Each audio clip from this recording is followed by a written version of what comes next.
പണ്ട് പണ്ട് ഒരു കാട്ടിൽ 3 കരടികൾ താമസിക്കുന്നുണ്ടായിരുന്നു. ഒരു ദിവസം രാവിലെ പാൽക്കഞ്ഞി കുടിക്കാൻ വയ്യാത്തത്ര ചൂടുണ്ടായിരുന്നു. എന്നാൽ കുറച്ചു നേരം കാട്ടിൽ നടക്കാൻ പോയി വരാമെന്ന് അവർ കരുതി 3 പേരും നടക്കാനിറങ്ങി.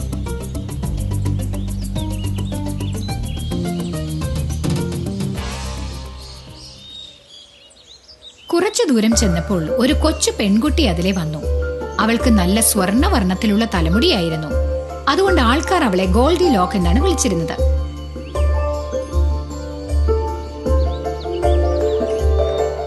അവൾ നടന്നു നടന്ന് കരടികളുടെ വീട്ടിനടുത്തെത്തി.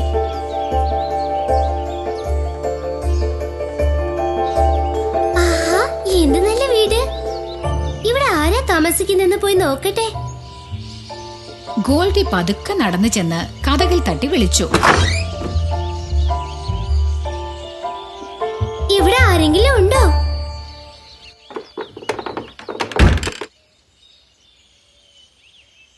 അവിടെ ഒരു മേശയും 3 കസേരകളും ഉണ്ടായിരുന്നു. വലിയൊരു കസേര, ഒരിടത്തരം കസേര, പിന്നെ ഒരു കൊച്ചു കസേരയും.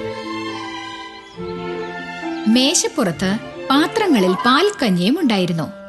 ഒരു വലിയ പാത്രം, ഒരിടത്തരം പാത്രം,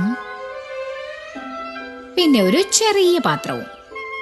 ഗോൾഡി ലോക്സിനാണെങ്കിൽ നല്ല വിശപ്പുണ്ടായിരുന്നു.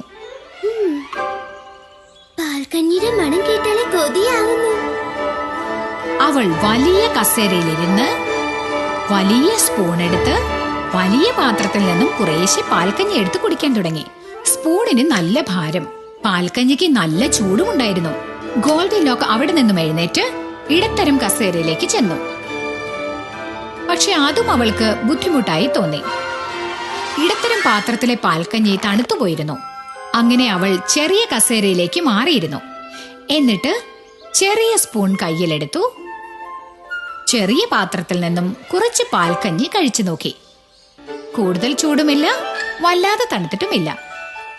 ഇതാണ് ശരിക്കുള്ള പാകം. നല്ല രുചിയായിരുന്നതുകൊണ്ട് അവൾ അത് മുഴുവനും കോരി കുടിച്ചു. കൊച്ചു കസേരയ്ക്ക് അവളെ താങ്ങാൻ ബുദ്ധിമുട്ടായിരുന്നു. ആ കസേര പെട്ടെന്ന് പൊട്ടി വീണു.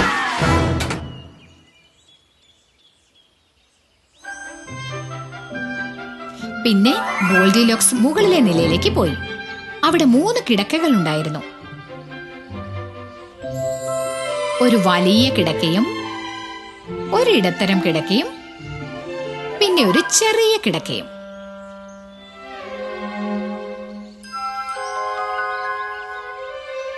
അവൾക്ക് നല്ല ക്ഷീണമുണ്ടായിരുന്നു. അവൾ വലിയ കിടക്കയിലേക്ക് കയറി കിടന്നു. വലിയ കിടക്ക നല്ല ചൂടായിരുന്നു, വല്ലാത്ത വലിപ്പവും. പിന്നെ അവൾ ഇടത്തരം കിടക്ക പരീക്ഷിച്ചു നോക്കി. അത് വല്ലാതെ മൃദുവാണെന്ന് തോന്നി. അതുകൊണ്ട് അവൾ കൊച്ചു കിടക്കയിലേക്ക് കയറി കിടന്നു. അത് വല്ലാതെ കട്ടിയുമില്ല, എന്നാൽ വല്ലാതെ മൃദുവുമല്ല. അവൾക്കത് വളരെ സൗകര്യമായി തോന്നി. കൊച്ചു കിടക്കയിൽ കയറി കിടന്നതും ക്ഷീണം കൊണ്ട് അവൾ സുഖമായി ഉറങ്ങാൻ തുടങ്ങി. കുറച്ചു സമയം കഴിഞ്ഞപ്പോഴേക്കും കാട്ടിൽ നടക്കാൻ പോയ കരടികളെല്ലാം തിരിച്ചെത്തി. വീടെല്ലാം അലങ്കോലമായി കിടക്കുന്നത് കണ്ടതും അവർക്ക് വല്ലാത്ത ദേഷ്യം വന്നു. ആരാണ് നമ്മുടെ വീട്ടിൽ കിടന്നത്? ആരോ എന്റെ കസേരയിൽ ഇരുന്നിട്ടുണ്ടല്ലോ. എന്റെ കസേരയിലും ആരോ കയറി ഇരുന്നിട്ടുണ്ട്. കസേരയും പൊട്ടിപ്പോയി. വലിയ കരടി പാൽക്കഞ്ഞിയുടെ പാത്രത്തിലേക്ക് നോക്കിക്കൊണ്ട് പറഞ്ഞു. അതും കരടിയുടെ പേടിപ്പെടുത്തുന്ന സ്വരത്തിൽ, ആരോ എന്റെ പാൽക്കഞ്ഞി എടുത്ത് കുടിച്ചിട്ടുണ്ട്. ആരോ എന്റെ പാൽക്കഞ്ഞിയും എടുത്തു കുടിച്ചിട്ടുണ്ട്. എന്റെ പാൽക്കഞ്ഞിയും ആരോ കുടിച്ചെന്ന് മാത്രമല്ല, പാത്രം കാലിയാക്കുകയും ചെയ്തു. 3 കരടികളും കൂടി മുകളിലേക്ക് പോയി നോക്കി.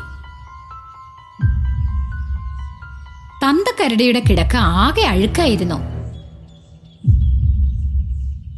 ആരോ എന്റെ കിടക്കയിൽ കിടന്നുറങ്ങിയിട്ടുണ്ട്. ആരോ എന്റെ കിടക്കയിലും കിടന്നുറങ്ങിയിട്ടുണ്ട്. നോക്കൂ അച്ഛാ, ആരോ എന്റെ കിടക്കയിലും കിടന്നുറങ്ങുന്നത് കണ്ടില്ലേ? കരടികൾ ഉച്ചത്തിലാണ് സംസാരിച്ചത്. ശബ്ദം കേട്ട് പേടിച്ച ഗോൾഡി ലോക്ക് ഞെട്ടി ഉണർന്നു. അവൾ കിടക്കയിൽ നിന്നും ചാടി എഴുന്നേറ്റ് പുറത്തേക്കോടി. അവൾ കാട്ടിലേക്ക് ഓടിത്തുടങ്ങി. അതിനുശേഷം അമ്മ കരടി വേറെ പാൽക്കഞ്ഞി ഉണ്ടാക്കി. എല്ലാവരും കൂടെ ഇരുന്ന് സന്തോഷമായി പാൽക്കഞ്ഞി കുടിച്ചു.